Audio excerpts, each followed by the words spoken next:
아는 기자, 아자 경제산업부 안건우 기자 나왔습니다. 윤석열 정부의 첫 번째 부동산 공급 대책이 나왔어요.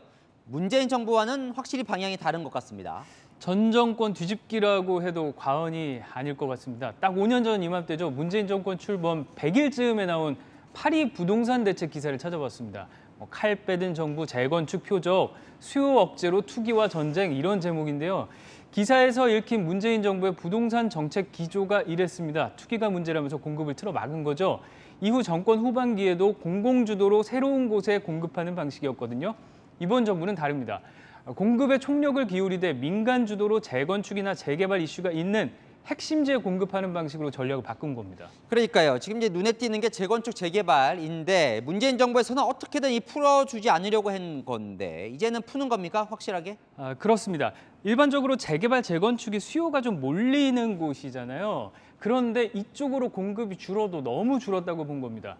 실제 문재인 정부 전까지 연평균 58곳 정도였던 정비구역이 문재인 정부 5년간 34곳 수준으로 쪼그라들었거든요. 당연히 양도 줄었습니다. 지난 5년 재건축 재개발 신규 지정이 3만 호가 되지 않았는데요.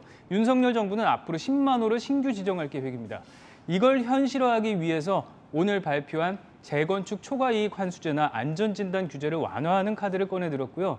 이렇게 되면 사업성이 확보되기 때문에 민간 차원에서 공급이 활성화될 거라고 기대하고 있는 겁니다. 네, 이 기존 재건축 재개발 지역 외에 신규로 어디에다가 아파트를 지을 거냐 이게 또 관심인데요. 혹시 그런 지역도 발표를 했나요? 일단 오늘은 얼개만 나왔습니다. 신규 택지는 15만 호 규모인데 10월에 발표할 예정이고요. 예측을 해볼 수는 있습니다. 수도권이든 지방이든 역세권이 인기가 많다고 말씀드렸죠. 이런 곳을 거점으로 개발하겠다고 했거든요. 예전엔 일단 신도시부터 짓고 교통망을 해결을 했는데 교통난이나 베드타운화가 심해지다 보니까 이걸 교통망 위에 주거를 놓는 방식으로 바꾸는 겁니다. 중심부엔 상업시설을 넣고 또 주변부에 주거를 넣는 해외에서도 쓰는 컴팩트 시티인데요. 일단 GTX 노선 위에 놓일 3기 신도시, 고양 창릉과 남양주 왕숙에 시범 적용하고요. 교통망 중심으로 점차 확대해 나갈 계획입니다. 그런 계획입니다. 네, 그런데 일각에서는 이런 우려도 있더라고요. 지금 이제 간신히 부동산 안정기에 접어들었는데 또다시 불을 지피는 것 아니냐고요? 그런 게 이제 재건축 단지의 상승을 걱정하는 그런 우려의 목소리 실제로 있습니다. 반대로 부동산 경기가 냉각기인데 사업이 과연 제대로 되겠느냐 이런 우려도 있고요. 그래도 해야 한다는 게 원희룡 국토교통부 장관의 생각입니다.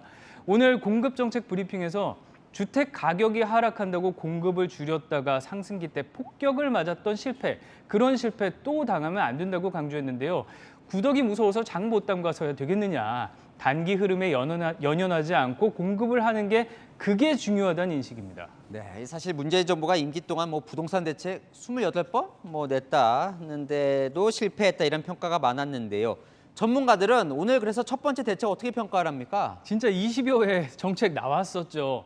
일단 그 많은 정책에서도 많이 실패를 했거든요. 그런 정책들을 정상화를 꾀했다는 점은 긍정적이지만 앞으로 구체적인 계획이 나와 봐야 한다는 평가가 나옵니다. 또 재건축 초과이익 환수제 같은 핵심 대책, 리포트에서 보셨던 것처럼 야당의 동의가 필요하다는 점 변수가 되겠습니다. 아직은 평가를 유보하는 것 같군요. 네. 네, 아는 기자 안건우 기자였습니다.